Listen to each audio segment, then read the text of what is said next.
Yo escuchaba cuando estudiaba Derecho que se decía muy a menudo que, bueno, tenemos que empezar a pensar en transformar la Constitución cubana porque la sociedad cubana ha cambiado, pero bueno, también existía una postura un poco conservadora, y la postura un poco conservadora estaba dada por el hecho de que todavía estaban vivos y eran grandes figuras dentro del derecho patrio aquellas personas que participaron en la elaboración de la Constitución del 76, que para nadie es un secreto que fue la primera constitución socialista en el hemisferio occidental, pero con una proyección social proteccionista muy amplia.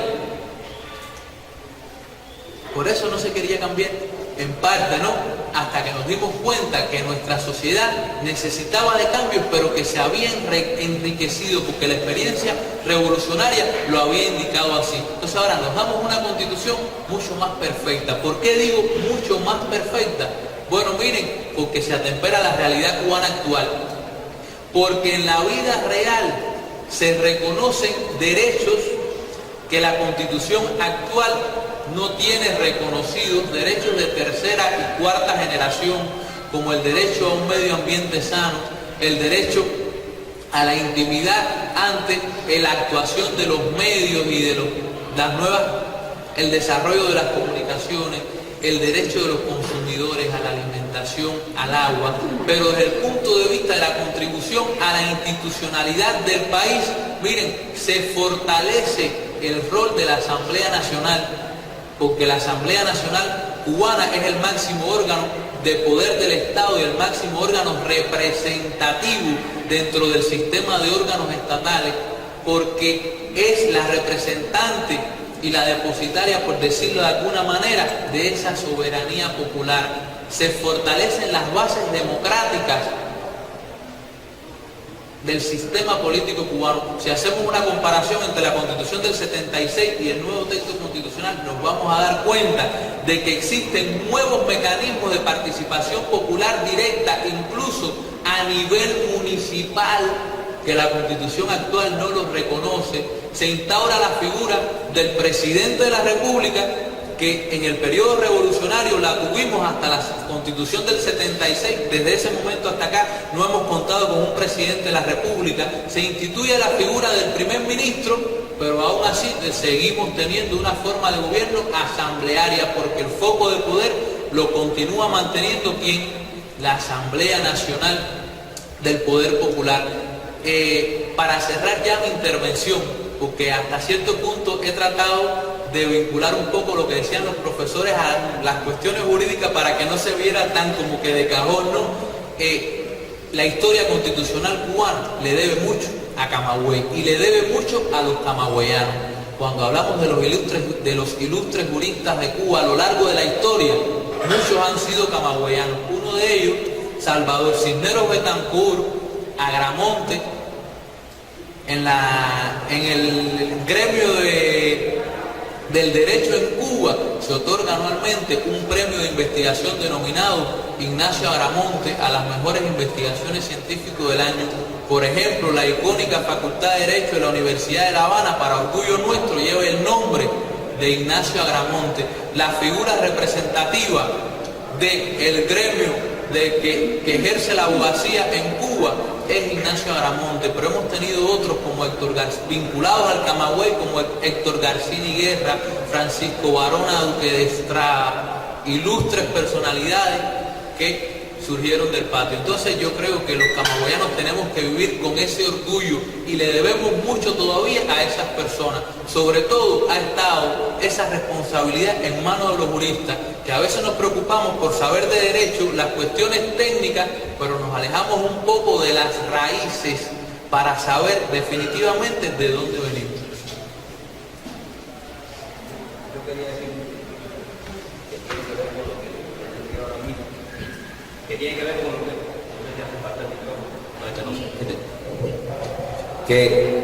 con respecto a la Constitución de 1901. Creo que la Constitución de 1901 fue como esa palabra avanzada para su época, o sea, de lo mejor de su época, pero fue lo más que pudo conseguir Cuba. desde la convocatoria que hizo el gobernador norteamericano en Cuba, esa convocatoria fue criticada por los cubanos patriotas. Incluso el gobernador hace un recorrido tratando de que en las provincias salgan los constituyentes que más le convienen a los Estados Unidos. Y sufre crítica el gobernador por ese recorrido. En el preámbulo, en la constituyente, en el preámbulo de la Constitución, cuando se somete a discusión, se forma tremendo debate. Bueno, déjeme decirle que en la convocatoria a la constituyente, se decía que se convoca elecciones para elegir los constituyentes para hacer una constitución para la futura República de Cuba y, como parte de ella, determinar las relaciones con los Estados Unidos. Y esa es la parte que la sociedad cubana critica mucho, generalmente, y se opone. O sea, yo voy a la constituyente a hacer la constitución, pero no a determinar las relaciones. Y esa posición cubana prevaleció en la Asamblea Constituyente. Y desde el primer momento que el gobernador general fue al discurso inaugural de la constituyente, su discurso fue rebatido por los constituyentes, porque el gobernador volvió a plantear que tenían que hacer la constitución y en ella definir las relaciones. Incluso en la firma, cuando ya se conoce que los norteamericanos están queriendo hacer fuerza para incluir algo, porque no existía la enmienda todavía, quieren incluir algo en la Constitución, los constituyentes adelantan la firma de la Constitución y convocan a la firma de la Constitución. E incluso se hacen 2 ejemplares, se firman 2 ejemplares, uno que va a ser del Estado cubano y otro para entregar al gobernador. Y hay quienes, caso Cisneros, se negó a firmar, dígame cuál es el que va para el gobernador para no firmarlo, porque está representando un interés nacional. Y en el proceso de imposición de la enmienda PLA, ese proceso que va desde marzo hasta junio en que se aprueba, hay un gran debate público que se refleja en la prensa, no solamente en la Asamblea Constituyente, sino en la prensa se refleja de rechazo a esa enmienda. Por lo que yo digo que lo que quedó en esa Constitución, en todo el proceso de discusión, para mí fue lo que más pudo lograr el pueblo en ese momento.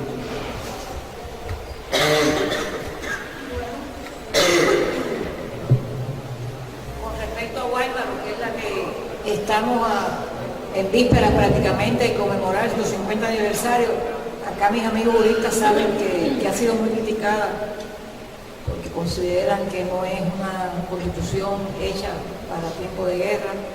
Bueno, Agramonte decía que uno de los conceptos fundamentales del constitucionalismo mambí es el pueblo como soberano, como sujeto de derecho. Creo que eso es una de las cosas que está incluso en la mente de los camagüeyanos hasta el preámbulo. Por eso a mí me complació mucho que luego del debate de la Constitución el artículo 10 volviera al lugar que le correspondía al 3, o sea, el que definía que la soberanía del Estado cubano estaba en el pueblo.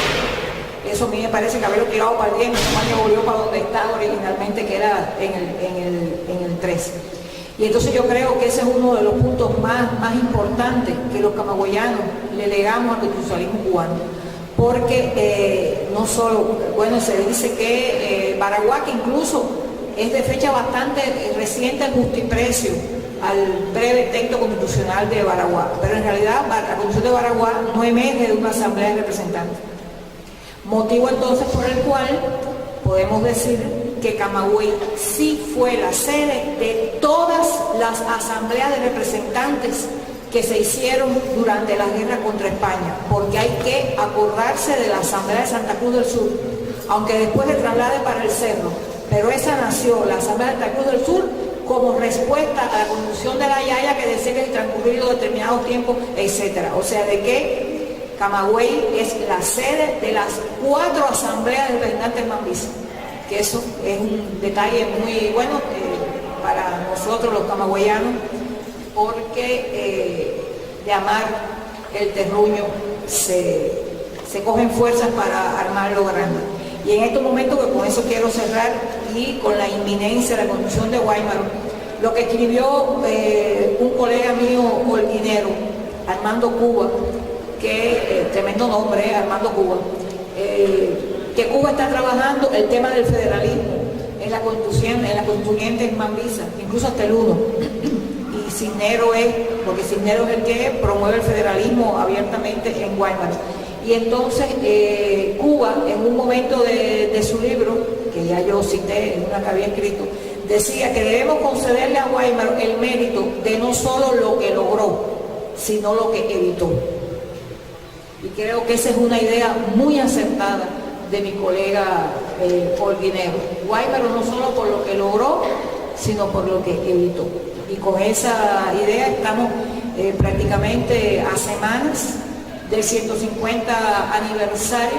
Yo digo que a partir de ahora serán 150 y 150 y 150, pero tenemos el 150 aniversario de una fecha especial, que es la Asamblea Constituyente de Guaymaro, y tenemos que volver de nuevo a los textos de Martí, cuando habla precisamente de la Constituyente de Guaymaro. Guaymaro nunca estuvo más hermoso, y creo que eso es importante, o sea, con una invitación a que releamos el trabajo de Martí el 10 de abril.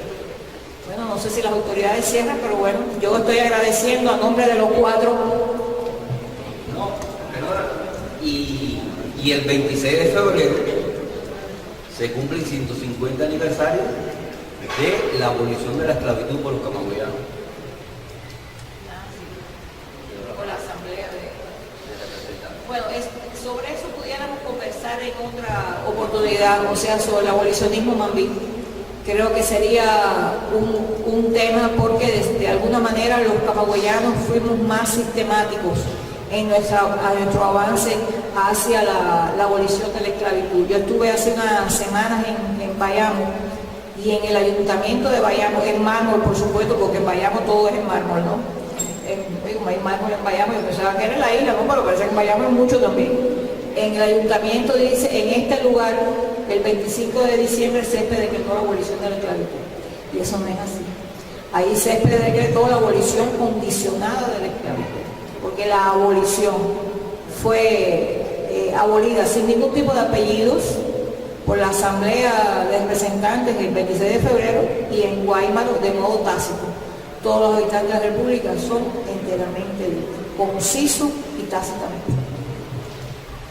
Bueno, y siguiendo el tema de la abolición del esclavitud, mis profes de historia, que hay varios aquí, yo no me equivoco, ustedes me corrigen, el primer cubano que le dio la libertad a sus esclavos fue Joaquín Villabuelo, y de eso tampoco hablamos. Creo que también merece en algún momento un espacio como esto para hablar de la figura de Joaquín Villabuelo, y que además fue el primer cubano, no lo olvidemos, que se levantó en armas por la libertad de Cuba y que le dio la libertad a sus 8 esclavos.